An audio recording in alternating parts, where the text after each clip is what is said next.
Praise the lord. ఈ దినము కొరకు సిద్ధపరచబడిన దేవుని వాక్యము ఎఫెసీయులకు రాసిన పత్రిక 3వ అధ్యాయము 14వ వచనం. ఈ హేతువు చేత పరలోకమందును భూమి మీదను ఉన్న ప్రతి కుటుంబము ఏ తండ్రిని బట్టి కుటుంబమని పిలువబడుచున్నదో ఆ తండ్రి ఎదుట నేను మోకాళ్ళుని. ప్రభునందు ప్రియమైనటువంటి వాళ్ళారా, భక్తుడైనటువంటి పౌలు సంఘమును ఉద్దేశించి మాట్లాడుతూ కుటుంబము అనేటువంటి విషయాన్ని తీసుకొస్తున్నాడు. కుటుంబం అంటే ఏమిటి? భర్త, భార్య, పిల్లలు.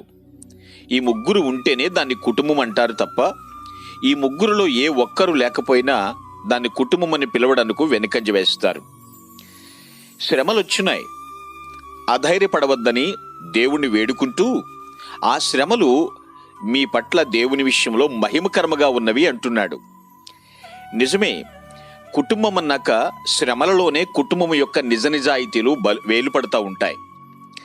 అటువంటి సమయంలో మన అంతరంగ పురుషుని యందు మనం శక్తి కలిగి జీవించాలని తెలియచేస్తున్నాడు. ఆత్మ వల్ల బలపరచబడాలి. ప్రభు మన హృదయంలో విశ్వాసం ద్వారా నివసించాలి.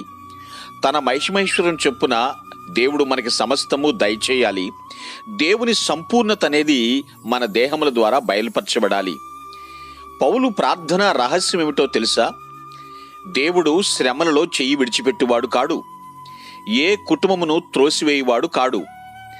ఆయన దగ్గర జ్ఞానమునకు మించినటువంటి ప్రేమ మనము పొందుకోవాలని, దానికి తగిన శక్తి గలవారు కావాలని ప్రార్థిస్తూ ఉన్నాడు.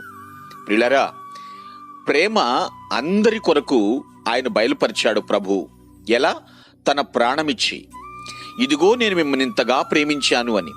కాబట్టి శ్రమలను చూసి వెనకంచి వేయకుండా, శ్రమలలో నా దేవుని హస్తం నాకు తోడుగా ఉందని కుటుంబముతో కలిసి సంతోషించాలి, కుటుంబముతో కలిసి ప్రభువుని ప్రస్తుతించాలి. ఎవరు మహిమ కలిగినటువంటి జీవితం జీవిస్తూ ఉంటారో అట్టి మహిమను ప్రభు ఆస్వాదిస్తాడు. అంతేకాదు, నన్ను ఘనపరచు వారిని నేను ఘనపరుస్తానన్నాడు కదా. కుటుంబముగా కలిసి దేవుని ఆరాధిస్తూ కుటుంబము సమేతముగా మనము దేవుని సన్నిధిలో ఆయన క్రియలను బట్టి సాక్ష్యం ఇవ్వాలి. ఎవరు దేవుణ్ణి బట్టి సంతోషిస్తారో వారికి దేవుని సమాధానం స్వంతమవుతుంది. అంతేకాదు, దేవుడిచ్చే సంబరాన్ని కూడా స్వంతం చేసుకుంటారు. కుటుంబమా, నీ స్థితి ఎలా ఉంది అని ఇప్పుడు దేవుడు ప్రశ్నిస్తే మన పరిస్థితి ఎలా ఉందో ప్రశ్నించుకుంటున్నామా? భర్త, భార్య, పిల్లలు ఎవరి కర్తవ్యాలు వారు నిర్వర్తిస్తున్నారా? దేవుడు తగినంత వరములు ఇవ్వడానికి సిద్ధంగా ఉన్నాడు. ఆ వరములను సద్వినియోగం చేసుకుంటూ దేవుని కృపలో సంపూర్ణమైనటువంటి కార్యసాధకంగా మనం ముందుకు జీవించాలి. అట్టి కృప దేవుడు మీ కుటుంబం అంతటికి ప్రసాదించునుగాక. ఆమేన్. కొరకు ప్రార్థించుటకు మేమెల్లప్పుడూ సిద్ధం. Praise the lord. ప్రభు నామమున మీ అందరికీ వందనములు.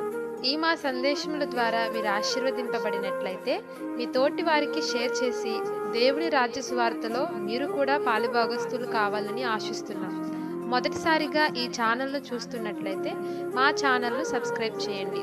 వీడియోలు నోటిఫికేషన్ రూపంలో పొందుటకు బెల్ బటన్ని ప్రెస్ చేయండి. God bless you.